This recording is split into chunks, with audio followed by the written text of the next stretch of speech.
And then there came a day like many others. The Best Flarking Podcast. Your nerd's eye view of TV, film, comics, and video games with your hosts, Reed and Dunners.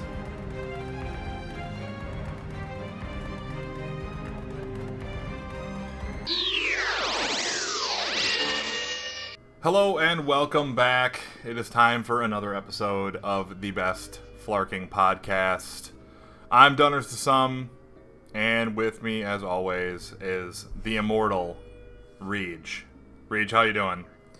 I'm doing pretty well, Adam. I'm good. Just got back from Chicago. Had a cool little. You have some deep dish pizza. No, actually, I had no pizza there. Well, yeah. Then you did it wrong. Sacrilege. Go back. Well, I did make sure I stopped at some of the spots of Batman, The Dark Knight, where they filmed down LaSalle for the funeral. And then what else did we hit? The bar where he arrests all the mobsters. That was cool. Got a drink in there. But more so, this place. Well, no. Before we get to that, how are you? Oh man, I'm just letting it ride, man. I've been doing this. YouTube released their own version of Twitch since our last episode. Yeah. And I've been diving into that. I've been streaming tons of Hearthstone, and pretty much every game I play I've been streaming. So Sweet. I've been doing a lot of that, and then I've been, just working and working and working. Yeah. That's really all it's been for me. There hasn't been a ton of new stuff happening in my week, but there's been a lot of work. A lot of work. The meat grinder. No, but dude, so have you ever heard of this place called Headquarters Beercade? No, I've not. It's, I think it's my mecca, dude. It's just the greatest place on earth, in my humble opinion, in my not so humble opinion. Imagine a place, a 21 plus bar, where the drink menu has superhero logos next to all of them. So you see a Thor hammer or an Iron Man face or an Avengers A. And then over to the right is the legend. So Thor hammers were pale ales. The Avengers A were ciders, I think. So on and so forth. But now this place is covered in video games, pinball machines, all old school. There's a wall of Nintendo cartridges.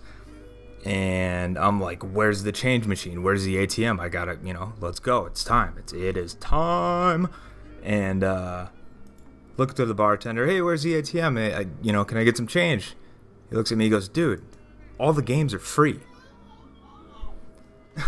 That's then, pretty amazing. It's not done. Then on the TV, you got Ghostbusters on repeat all night.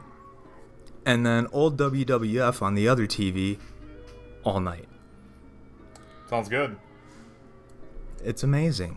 I'm gonna do something about trying to get one in Minnesota. We need it.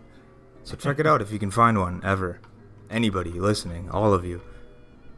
And one more time with the name so people can know where to look. Headquarters Beercade. Headquarters Beercade. If you like video games and wrestling and Ghostbusters and comics, and you're in Chicago, that's where you should go. Definitely. So, since last time we all were together here, there was some Civil War stuff has crept its way onto the interwebs, the intranet. So it really does look like Tony's suit is the Bleeding Cool with its 10,000 arc reactors in it. At least that's what the concept art is looking like. Obviously, concept art to final art are very different things. But two very big pieces of concept art have made their way online. Yeah. We'll put them up on the old Facebook for you to look at. I wondered about Hawkeyes a bit. It just, when it got close up from the ones that he tweeted, it looked iffy to me. Yeah. Like somebody had, kind of photoshopped some things together. Well, the real deal is that it does look like in the other the team photo, it looks like War Machine is a much bigger armor in the concept art. Like he's far thicker, Whereas, in Age of Ultron, it was basically just a black and silver Iron Man suit. In this, it's looking like he's starting to go back towards Iron Man 2, where he has a much thicker, bigger armor. Chunkier. Than Tony's, which makes sense considering he's more of a heavy artillery than Tony was, and Tony's more lasers and stuff like that. Yeah. Somebody I didn't expect to see was what's her name on there? Oh, Agent 13. Yeah, Agent 13. Ms. Sharon Carter. Sharon Carter. Well, you gotta back your boyfriend up. It's just how it is. She can't be impartial. The real question that I have for this concept art is, who is Black Widow punching at? What is she doing? Where is she going with that? Like, she's basically given like a power fist out into like an explosion, and like Bucky is like returning it, but neither of them are punching at anyone. But at least Bucky looks like he's looking at Black Panther, I guess. Right. Well, and that's what I mean. Like, it looks odd. It is. They're relatively odd, except for Scott Lang's Ant-Man standing on Cap's shoulder is the best part of this. And he's on Hawkeye's shoulder in the other one. Yeah. I love that Hawkeye's outfit is basically Matt Fraction's Hawkeye run suit. At least in the concept art. We obviously haven't seen anything yet. Yeah, that suit is awesome. Supposedly, we're going to see something real soon with that little teeny tiddly little animated gif of Crossbones pneumatically punching Cap all over the place, squeaking its way online. Yeah, that's what I've been reading, because several gifs were leaked, weren't they? So rumor was like they'll just release the trailer, kind of concede like the that tends to be how Marvel runs it, is that if it ends up getting leaked out, they end up just like, fine, if we're gonna be exposed, we'll at least make that YouTube money, right? And we'll get something out of it, and I'd be for it. I'd be all for it. I'd like to see that D23 trailer, because it was supposedly brought the house down, and I'm all excited for it. I want to see Tony and Steve go at it. I actually watched Winter Soldier again last night, and I still don't think, even as far as like Avengers, he does more, because obviously we've both seen Avengers 2 a lot, but at no point does he seem as badass as he does in Winter Soldier. Like, he's in there and he's just in the thick of it, punching and gunning the shield, like the that's what makes that movie so damn awesome. You get an awesome wide shot of him throwing the shield at a dude, hitting him in the neck. The shield ricochets off the dude, off the wall, off the railing, off a dude's skull, and then he jumps up and catches it, and then punches someone with the shield. And that's the stuff that I love about Cap and his fighting is, you never know where that damn vibranium shield's going. Yeah. Except for Cap always seems to have perfect aim and physics for where it's going to ricochet off of. But work the angles. In the Avengers, it's a lot of like, he gets to show that he's really strong and stuff, ripping apart the logs with his bare hands, throwing a motorcycle, and teasing Mjolnir. Yeah. It's just basically like, and then like running and drop kicking his shield straight through a metal robot. But like a lot of his stuff is in Age of Ultron, which we've both, like I said, have seen a bunch of times, is more to illustrate how good of a leader he is. Because even in when, spoiler alert, when Ultron fires his little beam at Quicksilver and Quicksilver dodges it and it kills the driver of that train, like, Cap springs into action and he's like, civilians in our path, immediately to Quicksilver, and then it's like, can you stop this train? To Scarlet Witch, where it's just like instantly he springs into like leadership mode, and he has a plan and he has a strategy for how everyone's going to be like saved and taken care of. And I'm more excited because I think that is deliberate for Age of Ultron, to paint him as not as strong as he is, so that way when he just beats the living Christ out of Iron Man, that everyone's kind of shocked as to why that could happen. Because I think for most movie MCU fans, I think everyone seems to think that like Tony is just like Tony, Thor, and Hulk are all like at the tip top, and they're all pretty equally strong. And in the case of like Tony, like that really isn't true until he gets the bleeding edge. And even once he has the bleeding edge, and he has all of like Steve's fighting style like recorded down into the suit, he still doesn't realize that Steve has just been kind of baiting them along, knowing that Tony's been that way since the beginning, and hasn't shown, one, his full breadth of his strength, or two, the full depth of his abilities to fight, because of knowing who Tony is and what Tony would do to his own teammates. I think we're getting closer towards that, and the more I see Age of Ultron, I see Steve watching Tony more in each of the scenes, like, kind of just keeping an eye on him. And it's pretty incredible. Like, maybe I'm reading into it too far, but I feel like there's something there where it's like Steve is acutely aware that Tony is manipulating behind the scenes, with the exception of after they get the Vision's body, and he's like, yeah, Tony's not going to do something like that. And Scarlet's like, no, he is. You have no idea. Yeah. Because, you know, so I'm super excited about all that stuff. These promo arts, or these concept arts, I never put too much stock into them, but well, you can't. The Witch turned out not too different from her concept art, but yeah, I mean, Marvel for the most part sticks really close to their concept art. I mean, Black Panther, once we saw the suit, is almost identical to his concept art, and I mean, all the Iron Man concept stuff has been really right on, you know, and it's probably why we haven't gotten the Doctor Strange concept art online, because of how close it is. So, oh, good call. You know, and they want to save that reveal for, you know, for a trailer. I'm betting we're going to get a Doctor Strange trailer probably sometime around Halloween, because supposedly it's going to be kind of scary. So, which makes sense, because if you're going to hire Scott Derrickson to do it, you know, dude who's known for Sinister, you might as well use his horror abilities to get something a little spooky out of it. Staying on that very same vein, though, of Doctor Strange, the rumor circulating around with Mads Mikkelsen being pursued for a secondary villain role in the series. Yes, please. Originally, they broke out saying that he's going to be he's the front runner to be Dormammu, ruler of the Dark Dominion. The new popular one is he's going to be Nightmare. And they're going to have Nightmare be a part of the series, and have, before he ends up going to fight Baron Mordo, he has to deal with Nightmare, like, screwing with his dreams. Okay. I can get with that. I mean, I'd be cooler with Mads Mikkelsen being Nightmare, because Nightmare is a solid enough villain to have reoccurring.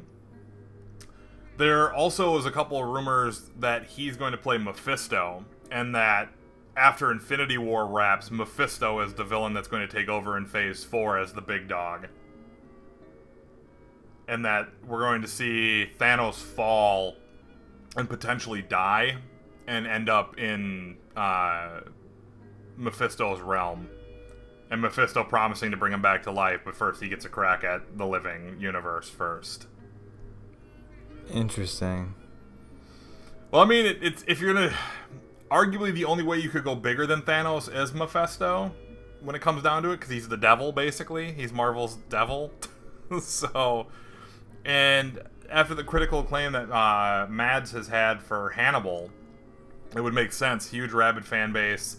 He's played a really, you know, calculated, evil character on TV, and really well, from what I understand. I haven't watched any of Hannibal. Yeah, I haven't seen it either. Which I hear is I'm committing a sin against television by not watching Hannibal. Still doesn't stop NBC from canceling it, though, which goes to further show you that NBC doesn't know what it's doing. And yeah, but they are bringing back heroes. They're bringing back heroes, though, for a miniseries. So I don't know. I mean, I'm okay with Mads Mikkelsen playing any of those guys. My brother would be super excited if he's Nightmare, because that's all my brother can talk about when he talks about Doctor Strange. Is how cool Nightmare is as a villain, and how they are basically wasting Chiwetel Ejiofor as Baron Mordo, when they could have gotten anyone to be Baron Mordo, and they had someone as talented as Ejiofor. They could have had him be Nightmare, and that would have been a really cool idea of you know, interdimensional travel, and have him travel to the, you know, the dream realm, and have him square off with basically, you know, the Marvel version of Freddy Krueger. Which R.I.P. Wes Craven, by the way. Yes, R.I.P. Wes Craven. And thank you for the nightmares. Thank you for everything, man. Like, that dude, like, I put this on my personal Twitter. Wes Craven is one of the very few reasons I wanted to become a filmmaker and pursue the vocation that I pursued. So, finding out that he had, passed away with complications due to brain cancer, I was like, wow, that's hardcore. And it kind of sucks. But at the same time, it's like, well, this dude's not, suffering brain cancer is probably the absolute worst. Yeah. And it's amazing what he did for New Line Cinema in particular. That was a company that was going under until he brought them Nightmare on Elm Street, which I don't know if you know much about Nightmare on Elm Street. I know a fuck ton about it because Nightmare on Elm Street 3 is my favorite he which is not a movie directed by Wes Craven, but they are his characters. Wes Craven he pitched Nightmare on Elm Street to everybody. Nobody wanted it. They thought it was stupid. Nobody was going to go for it. Especially in the time like Halloween and Friday the 13th. They were like, no, kids want these like just real slashers. No one's going to be scared of dreams. That's a really dumb premise. No one's going to like that. And he brought it to New Line. New Line was not a film company at the time. They were a distributor. They basically they took stuff like Reefer Madness and they played them at like prisons and stuff like that and made their money by doing small run regional distribution. And they were basically going under. Like they had like maybe a year left. And so what they did was Bob Shea, who was the owner of New Line, met Wes, read the script, thought it was amazing, and they leveraged the entire company on it. And they were midway through, they got done with shooting the movie. They were just terrified that they had made a mistake and that he basically had ruined his company. But there's lots of like really funny stories about Nightmare on Elm Street. Wes and Bob Shea are driving around on opening night to different movie theaters in SoCal, and the lines are around the block. They get out of the car and they ask what movie they're going to go see, and everyone's going to see Nightmare on Elm Street. That movie was #1 at the box office for 6 weeks in the 80s. Damn. Yeah, I basically just sat there and just crushed and crushed and crushed. And I think it only made like $13 or $14 million in the 80s. But it was made on like no money. So it just made this huge amount. And then they made 2, and then they doubled it, and then they made 3 and doubled that, and then they made 4 and doubled that. Like each one of them, they didn't start losing money until the 5th one. Or not losing money, but shrinking money until the 5th one. But that's, that's the one thing Wes Craven did just for... So without Wes Craven, we wouldn't have any of the Lord of the Rings movies. Just putting that out there for all you guys who like Lord of the Rings and Hobbit. That shit wouldn't have happened if, that wasn't the house that Freddy built, first and foremost. We also wouldn't have The Mask, and we wouldn't have all sorts of other we wouldn't have the 2 Mortal Kombat movies, the good one and the really bad one. Really? Oh, yeah. Yeah. Ninja Turtles. Yeah, we wouldn't have Ninja Turtles movies either. The classics or the new ones. So whether or not however you want to feel about it. So many good... Yeah. New Line was like my favorite movie studio when I was growing up. So it's just like anytime I saw like the little film reels rolling together, it's like, oh, I'm in for a treat, whatever trailer this is. I'd be super excited about it. And then the dude came back and redefined horror in the 90s with Scream. So, Yeah, that's right.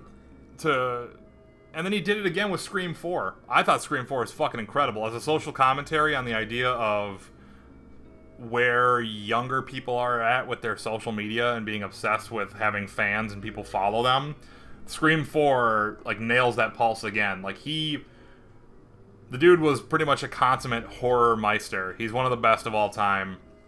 So, from us to the great beyond, we salute you, Wes Craven. Thank you so much for everything. To go back to Fantastic Four, did you see Miss Robbie? The interview with Margot Robbie about before she chose Harley Quinn, she was up for another superhero role. I did see that. She was Josh Trank's first choice to be Sue Storm. Fox fought to have Kate Mara get that role, and eventually told Margot Robbie that it wasn't going to happen for her. And she walked, and she went on to go get cast in some other comic book movie. I don't know what it is. Yeah, but some squad thing. Yeah, it's like a happy time super squad. Yeah. Super friends, super time. Best friends, super world. Ville. AKA, I dodged a fucking bullet. Right? How can you not look back and go and just wipe your forehead like, whoo!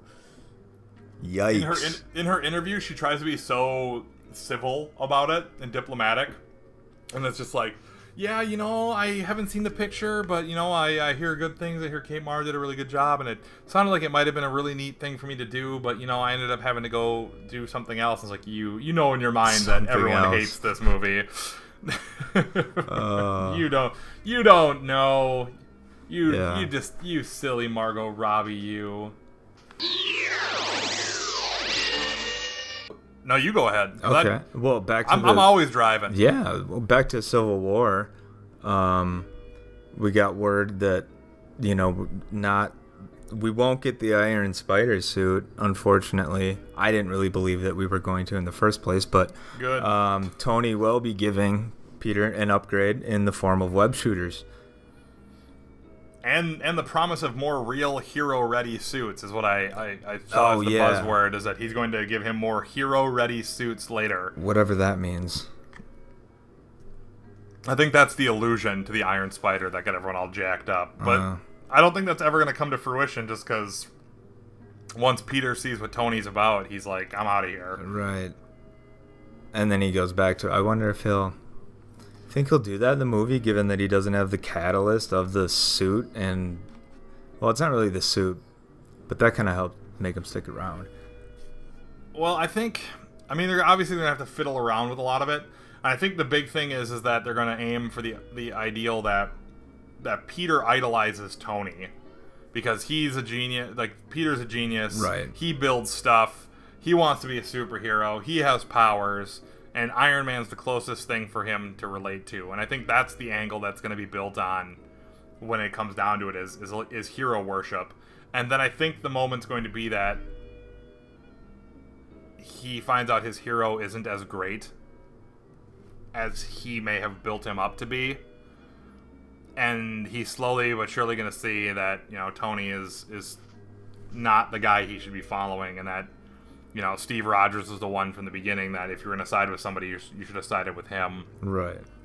And I think he just... somebody with the family that Peter has and tries to protect all the time. Right. I feel like what's going to happen is we're going to get a moment of like, you're going to switch teams on me? Then give me back my suit. He's like, you gave this to me, Tony. This is my suit now. I think we're gonna get like a weird quippy moment of like, give me my stuff back, and it's like, this is my stuff. Oh shit! And then maybe he'll like thwip him to the mouth, like the mouthpiece on the Iron Man suit. That would be great. And he's like, shh. No time for words. Just being a smart ass kid. Yeah, which still to this very day, in the first Spider-Man movie, when J. Jonah Jameson starts screaming at Spider-Man, and Spider-Man thwips him in the mouth, and he goes, "Mommy and Daddy are talking." I'm just like, perfect. If only all of the movies had so much of Parker's wit. It's crazy that we've had 5 Spider-Man movies, and we barely have had any quippy, like truly quippy good quips from the Spider-Man. Yeah. Like, none of them are very good. I don't know. I liked Andrew Garfield's.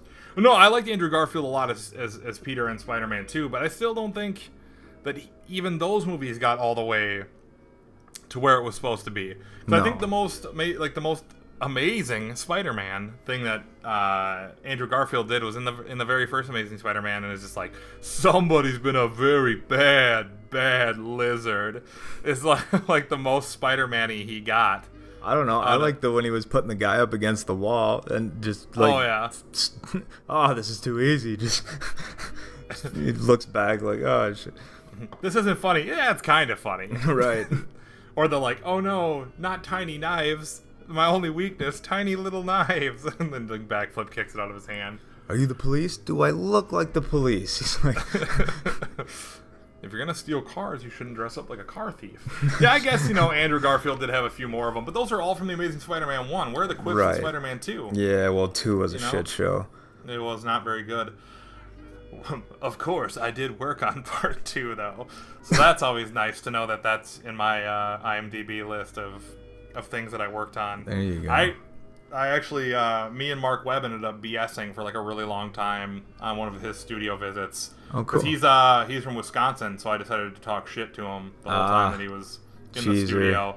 And we had a lot of fun. For all of the other listeners out there, if you don't know, we Minnesotans, even though I've left the homeland for California, we Minnesotans don't have a very good relationship with Wisconsin. No. We like to take their cheese and their fireworks and their beer on Sundays. Yeah, and their ability to buy alcohol on Sundays. Other times we don't like to have them around at all. So, just a little background for you guys. If there was a civil war between Minnesota and Wisconsin, we'd be the Steve Rogers, and they would be the Tony Stark. Yes. But like a cheesier, drunkier one, and not as cool as Tony Stark.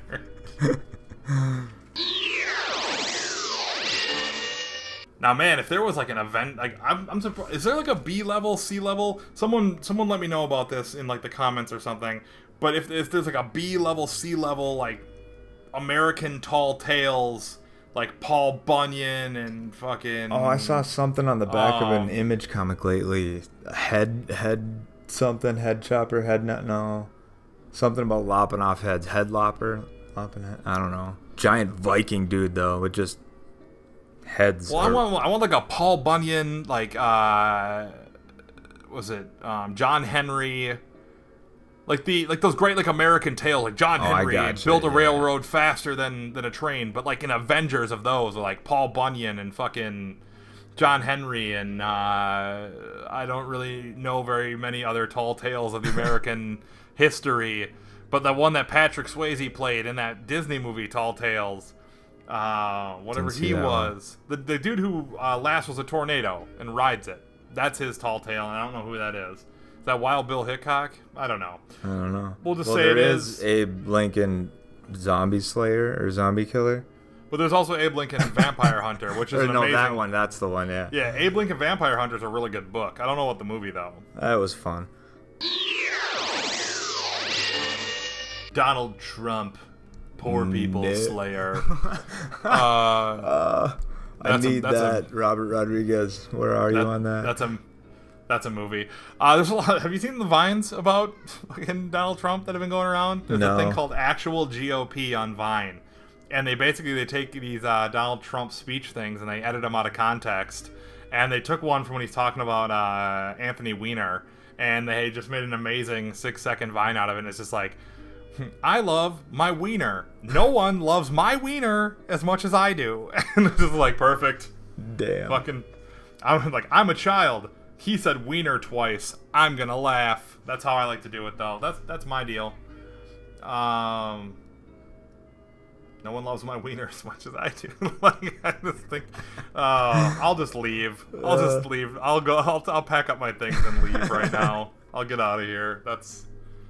I should just quit. Horror movie stuff. The legendary Tony Todd of Candyman and very briefly Wishmaster and not so briefly Final Destination's fame is going to be the voice of Zoom. Oh, that's right. He was in Final Destination. The new, he's the you can't cheat death. Right. It always comes back around. It's like, all right, Candyman, that's what knock it off. Knock it off, Candyman. He'll forever be Candyman. I love him in Wishmaster. He's only in Wishmaster for about like 4 minutes, but he is awesome in those 4 minutes. He's a guy named he's a private party bouncer named Johnny Valentine. Do you not know Wishmaster? I do. I'm trying to find it on his. That's another Wes Craven gem too. Yeah, I'm pretty damn sure I've seen it. I mean, I grew up on those movies. Evil Genie. Yes, I have seen that one. Yep, he's a dude in there named Johnny Valentine, and like the genie can't use his powers unless anyone wishes for something. So he's like basically he has conversations with everyone he kills. And so, like, he ends up tricking them, and it's just like, I need to get into that party. And he's like, you're not getting in here. It's a private party, blah, blah, blah. Being all Tony Todd with his beautiful, awesome voice. And it's just like, this must not be all you've ever done, nor all you ever will do. Tell me, what do you do? Tonight, I keep assholes out of parties. It just, like, has these, like, awesome moments, and then he, like, confronts them, and Tony Todd has this line where he just goes... The name's Valentine. You tell him that when they ask how you lost your eye. And then he, like, snaps and, like, makes, like, a hook with his finger. Like, he's gonna cut out the dude's eye. And I was like, dude, Tony Todd's such an awesome bad guy. How did they get him for just this, like, 2 seconds in here in Wishmaster? Although Wishmaster does have everybody except for Angus Scrimm in it. Which, if you're a horror fan, which I am... Because, Robert Englund's in it, and Kane Hodder, who played Jason's in it, and Tony Todd, who played Candyman's in it. They're just missing a couple of the other key pieces in that angle. But I think he's going to be totally super badass as the voice of Zoom. I know that in Season 1 they just modulated Tom... oh, man, I can't remember what his last name is, but I know they just modulated his voice and made it sound different. But for Zoom, they're going to have... the suit for Zoom, I guess, has no visible skin on it. This is just from the description. On where? I think it was comicbookmovie.com.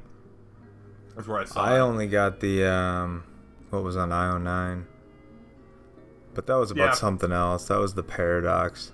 Okay. Yeah, they were talking about that the suit is going to have no visible skin, and it's going to be more armored, and it's not going to look like just another Flash suit, but different. Okay. And it's going to actually be a relatively different looking character.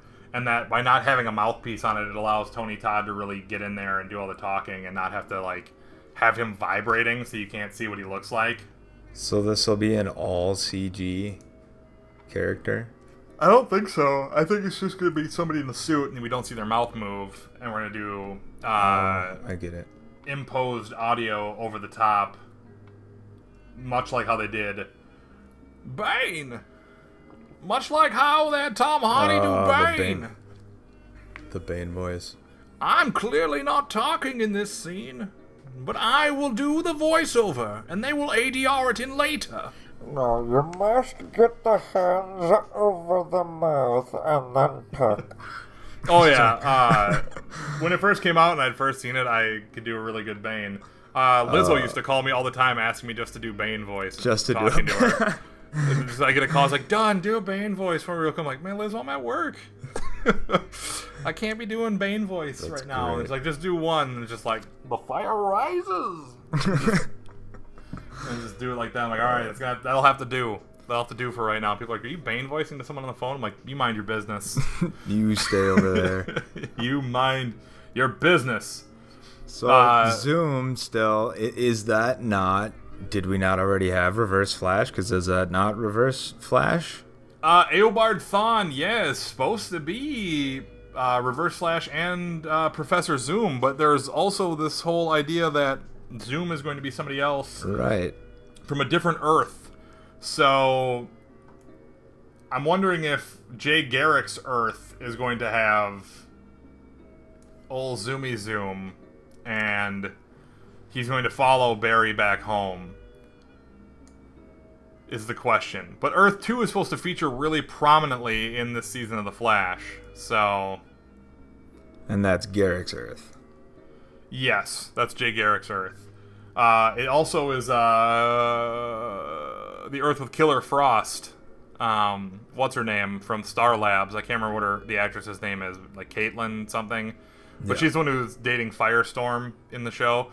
She turns into Killer Frost in the comics, and so in Earth 2, she's going to be Killer Frost, a bad guy that Barry's going to have to fight. Right. And also, apparently, Cisco is somebody who has powers, and I can't remember who it is, but it's the one who always can remember the timelines. Like And, like Thong Song Cisco.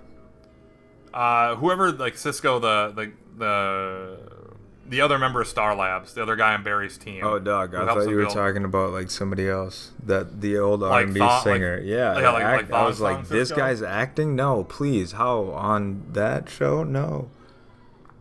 I don't know where that came from. It's terrible. Let me see your flash. Love it when you go zipping, zipping. Because he gets the power to look into the other timelines, doesn't he? Yeah, it's like he can see what's going on. He can remember like anything that gets altered in the timelines. He can remember. He basically has the Wolverine from House of M power of like he remembers the way it was as well as the way it is. I don't ever try to pretend like I know anything about alternate dimensions or time travel. No, when it starts getting into those, every Well, it's decision made or not made creates a new, like that. It just the human mind can't grasp that number that could, that it could possibly be. I like the X-Men logic of it in the comic books, where like they talk about what is it? It's like, you have Terminator, and Terminator uses time travel like a pond. You go back in time and you touch the surface at one point in time and it ripples and everything else changes in the future. And they're like, but that's not how it works. And they're like, what? That's not how time travel works. Time travel doesn't work that you go back and you change something and it ripples out into the future. Time travel, you go back in time. Time is a river. It's just like, and when you change an event, the river just branches off into a new river, and everything's different from that point in time. Everything happened up until that point was the same, and now there's a new fork to the river, and that's what's happening. So your timeline is always going straight the way it's going to. No matter whatever you want to have happen, whatever happens the way it happened, to quote Lost, actually. And so they're like, that's why they're trying to explain to Bishop why he keeps coming back to the future and nothing's changed. It's like you're creating these new futures where you did save everyone, but you're not saving your own timeline.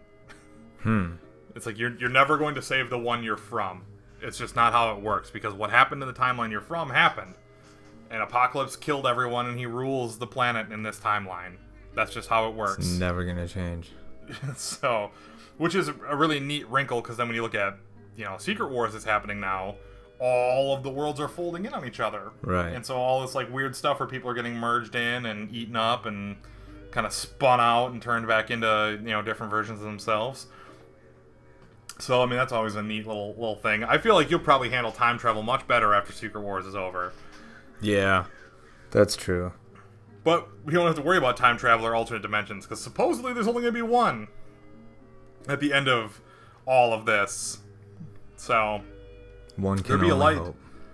There'll be a light at the end of the tunnel for the comic book fans. Young Andrew Garfield was interviewed like 4 times recently, and all anyone wants to ask him about is fucking Spider-Man, dude. Wouldn't that drive you nuts? Hey, we know that you were fired, okay? And can we ask you a bunch of questions about the job you were fired from real fast?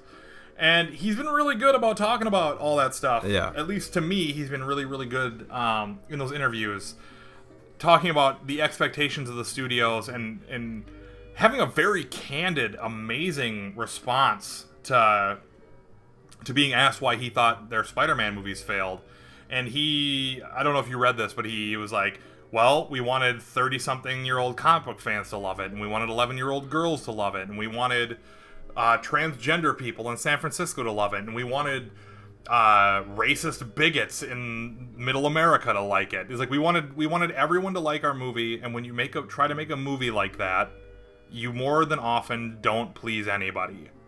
Yeah. So he's like, for us, we worked extremely hard, and he's like, and in that I think there's failings that I was never really Spider-Man. I was just me taking on a role that I made bigger than life, which worked out because that's what Peter was doing with his whole time.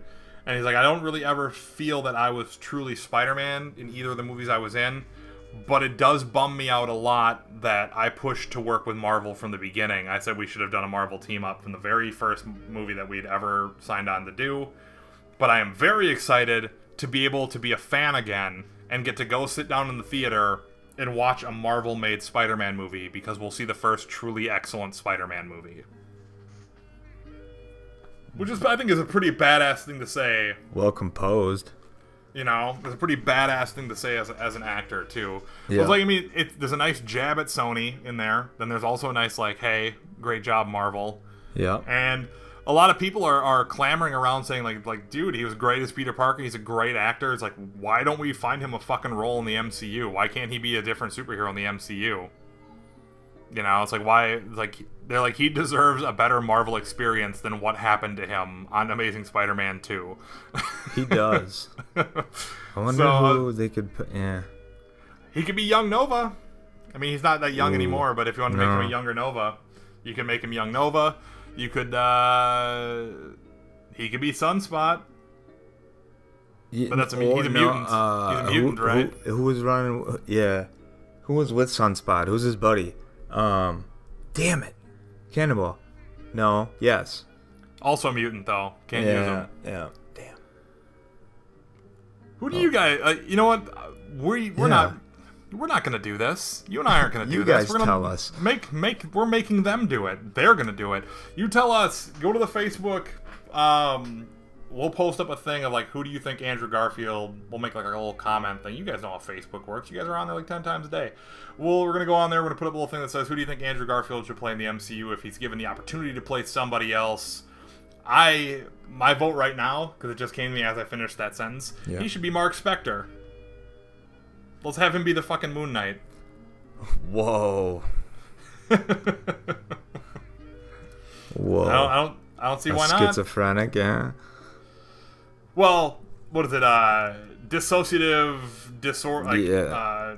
Not schizo, because it's the dissociative identity disorder, because he knows full well who he is when he's Stephen Grant or Jake Lockley. He just doesn't know which one of them is him. Yeah.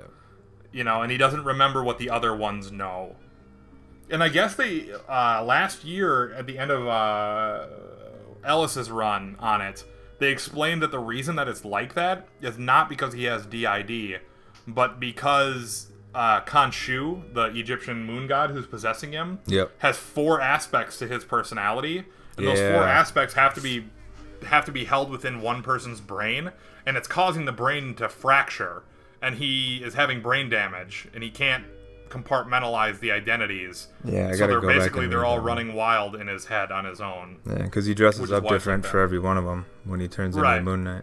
Yeah, because he's Moon Knight, Mr. Knight, Jake Lockley, the cab driver, and Stephen Grant, the billionaire. There we go. And so those are his 4 personalities. But Mr. Knight is a if I were a cosplayer, I would dress up as Mr. Knight. That's a dope costume. Yeah. Just that really, really fresh white suit with the Moon Knight emblem. With the all white mask. Yeah. Yeah, it's a pretty sweet suit. But his new Moon Knight armor is also badass. That is my pick, though. I would say have him be Mark Spector because, come on, Moon Knight, dude.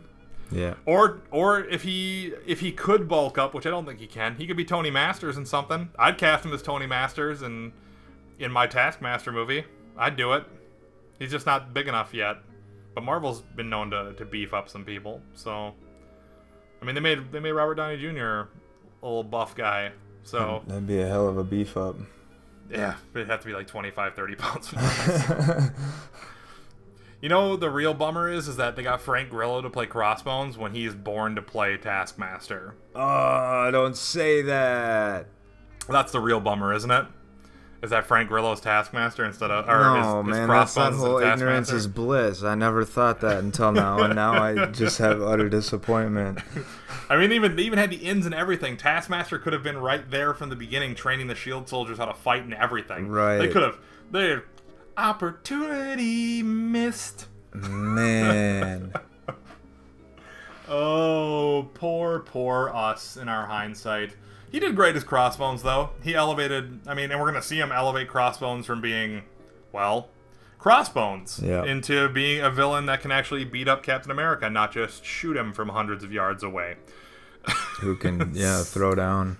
Who can pneumatically punch him in the back and send him flying through the air. Fisticuffs. Augmented pneumatic fisticuffs. You just look at those like fists and it's like, man, that must suck trying to grab something to drink.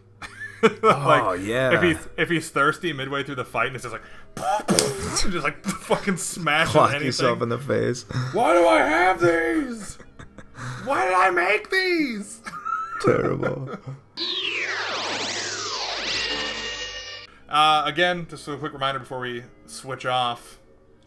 You must tell us who you think Andrew Garfield should play. If you're like, he should play Devil Dinosaur, that's fine. Just say that he should just play somebody. Let us know what you think about that. Oh, I got a great one. Phantomax, but can we use him? Phantomax is a mutant. He's got a lot of good possibilities in the Fox universe. Dirty Fox Fuckers. Dirty Fox Fuckers is a great rock and roll band name. Tonight, we're the Dirty Fox Fuckers. Good night. And just like, Cleveland, we're the Dirty Fox Fuckers. Do you want to rock? Yeah. I don't know. Apparently, they play like classic rock. They don't. They play a style of music that died in like 1975. Just a contrast to their name.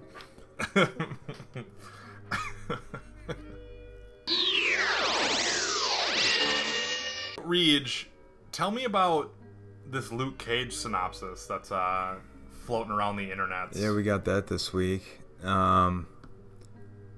Basically, what's going to happen is he's going to be a former gang member that's framed. And in prison, he volunteers for a medical experiment that goes wrong, gives him his super strength and what I love is bulletproof skin. I can't wait to see that on the show. That's going to look so awesome. I'll just read it as is. Luke Cage is a former gang member who is framed for a crime. In prison, he volunteers for a medical experiment that goes awry, giving him super strength and bulletproof skin. Using his newfound powers, Cage escapes and becomes a hero for hire. His archenemy is Willie Stryker, a former childhood friend from Harlem. The two committed petty crimes together and both fell for the same woman, Reva Connors, which led to their eventual falling out. It was Stryker who framed Cage for a drug deal that sent him to prison. What do you think? I mean, that sounds about as close to his actual origins as we're probably going to get. So I feel like that's pretty solid. I feel like Willie Stryker is going to turn out to be Cottonmouth, and I feel like the woman they fell in love with is going to turn out to be, was it Alfre Woodard? Yep. And I feel like that's who she's going to play, because she's supposed to be playing a pivotal role, and she's an amazing actress. Yeah, so, that's we're not just going to burn it.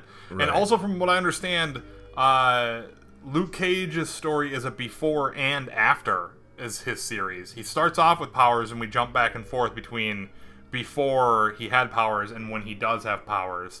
Because when he shows up in Jessica Jones, he has his powers already. Sure. And so basically you're going to see both perspectives of how Luke and Jessica meet each other. Okay. So they're going to play up that angle of how important those two characters are to each other in the universe. Right. Which is going to be great, because I can't wait to see this. I actually just watched the Halo 5 Guardians opening cinematic. Damn it, man! I was gonna watch that before this.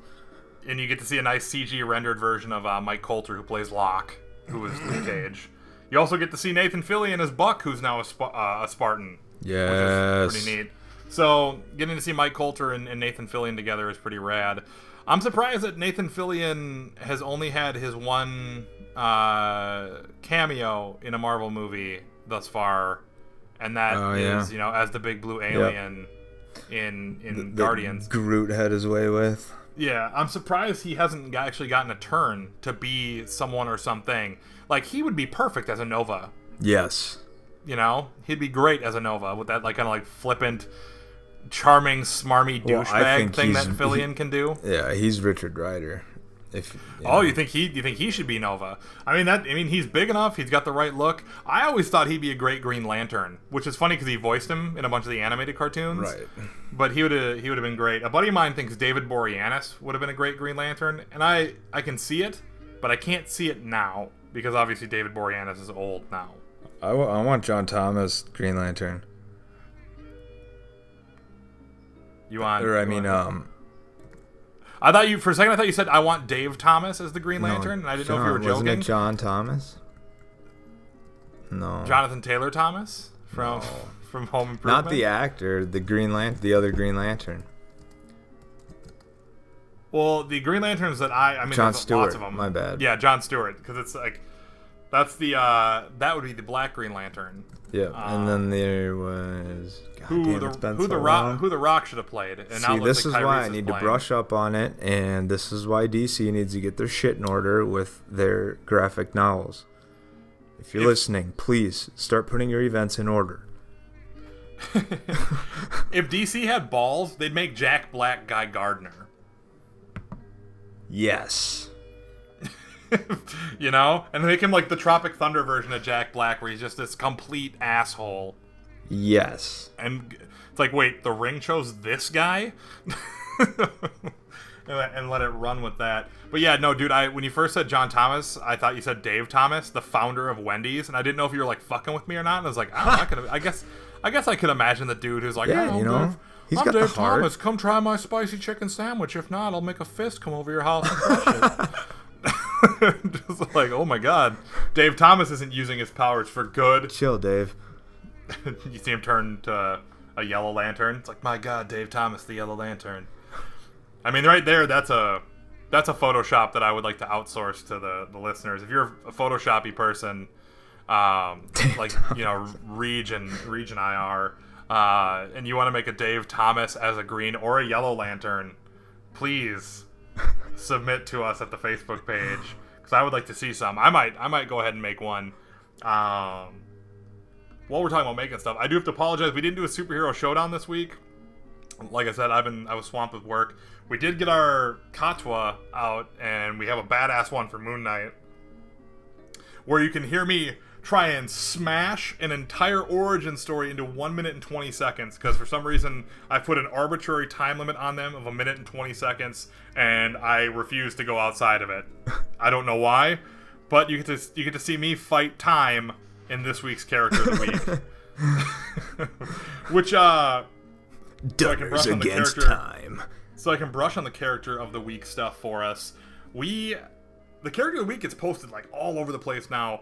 So Character of the Week's on our Facebook. The Character of the Week is on our YouTube. The Character of the Week is on our Instagram. And our Instagram now that you can do any size looks so good. I don't know, you got to go on the Instagram and look at the Character of the Week for this week's for Moon Knight. It looks awesome. Like it doesn't look like what Instagram does, and that's kind of slightly pixelate and noise up your images. And it didn't do that for this new, and I'm assuming that's because they now allow aspect ratios. Yep. And then on top of which, we are also on Vine now as Mother Flarker as well, and I posted all those things to Vine. And I might just start doing dumb superhero stuff like Dave Thomas as a Yellow Lantern on our Vine if we, I'll do it on our Vine if we are so inclined. Hey! Fucking snap guns. I'm so cool. I'm just the coolest. Super cool. So yeah, those are the places where you can see our extra content. We're developing even more stuff too, because we're trying to be more than just your superhero podcast. We're trying to be your superhero media best friend.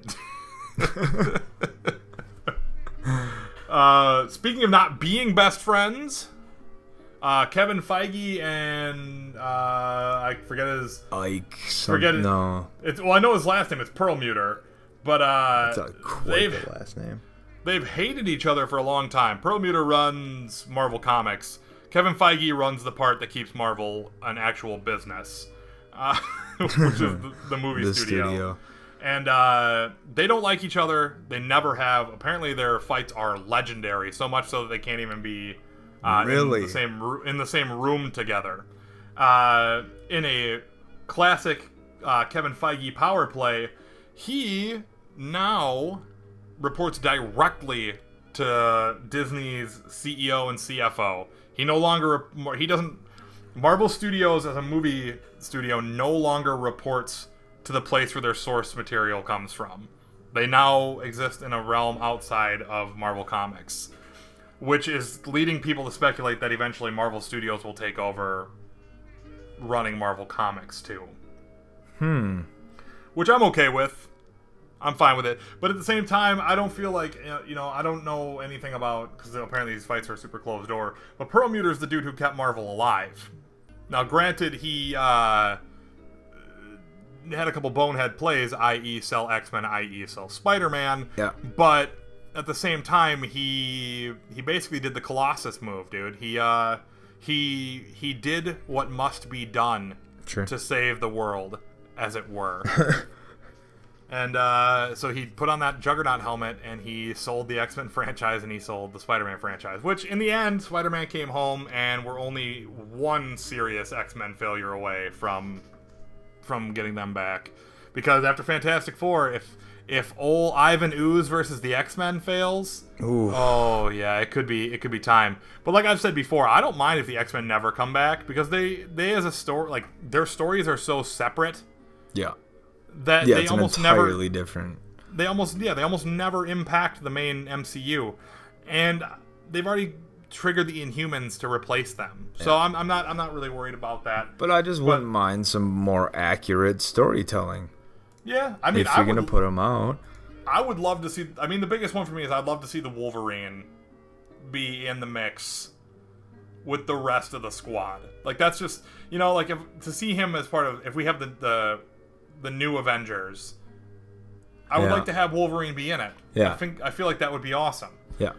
It would be something I really would like to see, and obviously we can't see that for now because Fox is just in love with making Wolverine not Wolverine.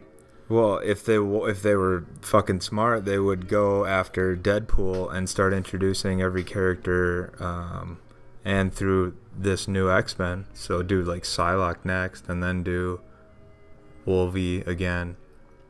Create X-Force and keep every one of them rated R. It'd be awesome. It just requires Deadpool to be a smashing success, and then to know that they could really anchor it through the rest of Phantom X. Yeah, through the rest of the movies.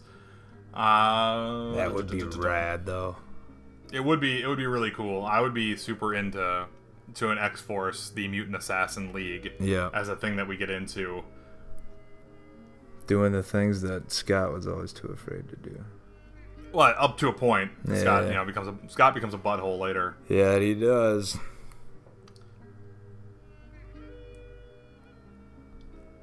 So we're recording late this week, because someone took a trip to Chicago. Yeah, that's all my fault. So, we're gonna be out a little bit late. So today is Tuesday that we're recording on, and there's a new Mad Max video game that is out, and I bought it. You did? Because I bought it because I like open world games and I like car combat, and I've been reading the reviews for it, and they're like 50-50. Some people are like, this game's amazing, other people are like, this game is shit. So I'm gonna go out and do another thing that like I said, I've been doing at the head of the podcast. I've been doing a lot of streaming on YouTube Gaming now that that's a thing, because I find that it's easier, and people actually are like in the dozens coming to watch me. There are literally dozens of people coming to watch me play these games. I feel like a damn PewDiePie up there. I feel like I get 20 people watching me, and I feel like I'm Dave Chappelle selling out the Apollo Theater is what I feel like. When in actuality, it's like me sweating really hard playing a video game. And like when I'm not talking to the people watching me, like I've noticed from me playing video games, when I play video games and I'm not talking to like my teammates or my friends, I have resting dumb face. Like my mouth hangs open and I just kind of sit there and I'm just like, boo. So just zone out, tractor beam. Yeah, I've been trying to like consciously be aware of it when I'm streaming. Like, close your dumbass mouth. Just like your resting dumb face is showing. Knock it off. But I'll be streaming Mad Max probably every night for the next 2 weeks around 9 p.m. Pacific, which turns out to 11 Central and midnight on the East Coast. So if you are up late and you want to watch some dude play a video game, then you're more than welcome to come watch. My YouTube gaming channel is actually a sister site to our main. Evil Ice Cream Pictures. The YouTube gaming site is We Like Games. WELYKE, because we're cool. Ooh. Games. WELYKE Games. And you can see us on there. I'm not as popular as, say, like a Sarah Dope on Twitch, but not all of us can be. No. And not all of us are as cool as she is. But from what I understand, she's pretty her rad. coolness is going to be gracing our podcast sometime soon. Yes. Next weekend. Next week, we're going to have a guest. Our second guest in as many... I was about to say as in as many episodes, but that's not true. That's grammatically incorrect, and it's a lie. That's just a lie to everyone's face. But it's our second guest out of 8 episodes, which we're almost to double digits, guys. We're pretty much legit now. Also, speaking of being legit, we're on Stitcher now. So if Stitcher is your preferred means of doing podcast listening, and you're like, oh, I like these guys, but I don't want to go to the YouTube, and I like these guys, but I also don't want to deal with iTunes, you can go on Stitcher, and oddly enough, full disclosure, we'll make money if you listen to us on Stitcher. So I'm not going to say I'm not going to say go on Stitcher and do it, but come on, go on Stitcher and do it. I'm not going to say it, but I'm going to say it. And then if you're one of the very lovely people who uses iTunes or the YouTube for it, or the many different places we have the podcast off the SoundCloud, we would absolutely adore you forever if on iTunes you would rate us and give us a review. That'll help us actually get into more ears on the iTunes podcasting circuit. If you want to hit subscribe on our YouTube page, which is the Evil Ice Cream Pictures, or if you want to follow us on SoundCloud, I actually have almost no idea how SoundCloud works other than posting our own episodes to it. So I don't know how you follow someone, like you hit like a waveform or something. I don't know. Reach, how do people follow people on SoundCloud? You gotta have an account, and then on the profile, it's just a follow, and they can repost or like. It's very similar to Twitter. I call it Twitter for me, or music for Twitter. That's all it is. It's like and repost. It's a beautiful thing. And then, good. This is a good segue. If you do the social media stuff, follow us on Twitter at MotherFlarker. Like us on Facebook, which is Facebook Best Flarking Podcast, because for some reason they won't let me have the in there. And follow us on Sorry. They don't want us to be great. We can't be the only best flarking podcast. We can just be a best flarking podcast. You're just one of the best flarking podcasts. And if we had only added that E. Oh, the E! The best flarking podcast. The best. And if you do Instagram, follow us on Instagram, where we are the best flarking podcast. So we can have a non-uniform social media platform. So that way it's difficult for you to find us in all of our various incarnations. We're doing you the disservice because that's the way the internet made us do it. So, do we have anything else? Or did we make it? Did we make it to the end? Are we done, or did we have did more? We made it to the end. No. Yeah. Are you reading anything right now? Am I reading anything right now? I read The Beauty. I read The Beauty #1. That was the comic book I was talking about the other week. The Beauty is something I'm going to keep reading because that is fucking tight. Yeah. If you don't remember, basically it's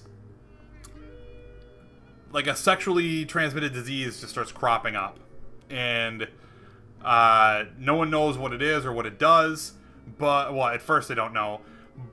But then people start getting smoking hot from it, like they're just gorgeous, like drop dead supermodel gorgeous, and there are no side effects other than a constant low-grade fever, which people don't really care about. They're totally fine having a low-grade fever all the time with being hot.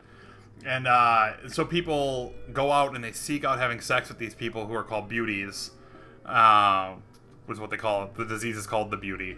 And so they try to go out and have sex with them so they get de-uglied. And this really weird counterculture of, like, people who won't like, try and make themselves look good. Like a reverse counterculture of, like, we need to kill them. Or kind of like going out and attacking all these people with the STDs. And So it follows this detective who basically is runs a beauty crimes related division of the police department, and they get called in that there was a firebombing on a train, and that somebody with the beauty was firebombed on a train, and they get there only to find out that this person was not firebombed, that she internally combusted and burned out from the inside out. Ooh. And they find out that this disease does have a huge impact, and they're terrified because his partner has the beauty. And the end of the issue 1, it's him going home, and his wife's like, "Oh my God, you're super, I didn't think you'd be this late, because it's his birthday. It's always the detective's birthday when something bad happens." And so him and his wife have sex, and then after they have sex, he goes and looks in the mirror, and he's drop dead gorgeous, and he just says, "Oh fuck," and that's the end of the first issue.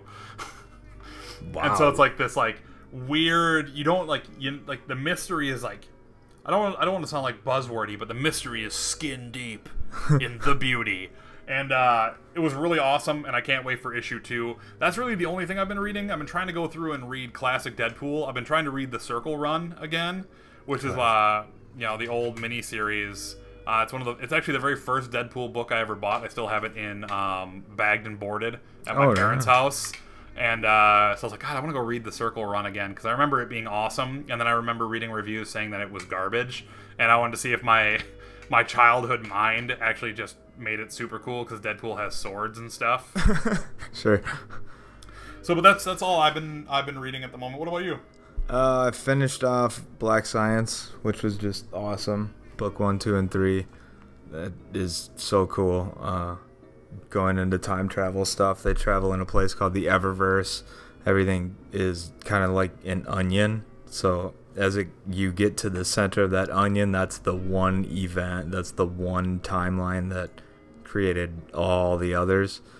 And this set of parents, it's like a what was that Space Family with the Danger of Will Robinson? Lost in Space. Yeah, there you go. That it's like that on steroids, and much grimmer, much grimmer. That sounds pretty sweet. Yeah, because there's one dad who travels throughout all of them. So there's several sets of parents who keep trying to save their children, because in every other timeline they die. So they keep popping up, random ass sets of parents keep popping up, fuck you, I'm taking my kids. It's crazy, man. It's really cool though.